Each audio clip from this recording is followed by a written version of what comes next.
SLST 2016 মামলার রায় supreme court দ্রুত দিতে চলেছে বিশ্বস্ত সূত্রে পেলাম। মানে সুপ্রিম কোর্টে তো বিশ্বস্ত সূত্রে পাওয়া যায় না, অ্যাডভোকেটের কাছ থেকে শোনা গেল যে উচ্চ মাধ্যমিক পরীক্ষা শেষ হলেই আশা করি তারা বলছেন যে মামলাটার রায় বার হয়ে যাবে নিশ্চিতভাবে। রাজ্য সরকার যতই চেষ্টা করুক যে এই জমা দেবো, ওই জমা দেবো, ওই জমা দেবো, আবার হিয়ারিং করে আবার সেটাকে পিছিয়ে নিয়ে এই বিচারপতি রিটায়ার হয়ে গেলে অন্য বিচারপতির কাছে যাবে, এইভাবে যদি আমার ভোটটা এসে যায় তাহলে ভোটের আগে কোনো এফেক্ট হবে না।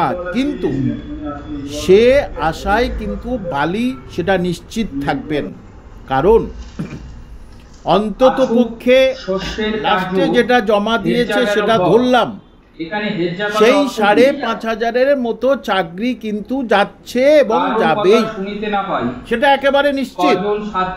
পরবর্তী আর কতজনের চাকরি যাবে সেটা মাননীয় সুপ্রিম কোর্টের বিচারপতিগণ সিদ্ধান্ত নিচ্ছেন, কিন্তু কিছু জনের চাকরি তো যাচ্ছে, তাহলে ফলাফল তিনি সঙ্গে সঙ্গেই বলে দেবে যে এইগুলো ফিল আপ করতে হবে।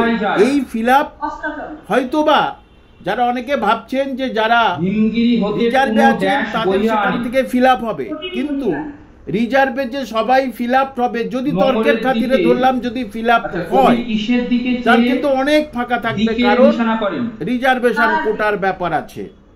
তার আগে যদি ওবিসি মামলাটা মিটে যায় তাহলে তো কোনো প্রশ্নই নেই। অর্থাৎ বিভিন্ন ভাবে আষ্টে পৃষ্ঠে জড়িয়ে আছে রাজ্য সরকার। ওবিসি মামলায় জড়িয়ে আছে, 2 স্কুল সার্ভিস কমিশন 2016 নিয়ে দুশ্চিন্তায় পড়ে গেছে, এদিকে মাদ্রাসা রেজাল্ট বার করতে পারছে না, নানা রকম ঝামেলার মধ্যে আছে। সুতরাং নতুন যারা চাকরির পরীক্ষার্থী তাদেরকে বলছি কোমর বাঁধুন, নিজেরা বাড়িতে পড়াশোনা শুরু করে দিন। কি পড়বো কিভাবে পড়বো বললে হবে না, নিজেরা টেক্সট বই শুরু করে দিন। সুদিন আপনাদের আসতে চলেছে, এটা আমি নিশ্চিত এবং হলফ করে বলছি, সেটা পরে মিলিয়ে নেবেন।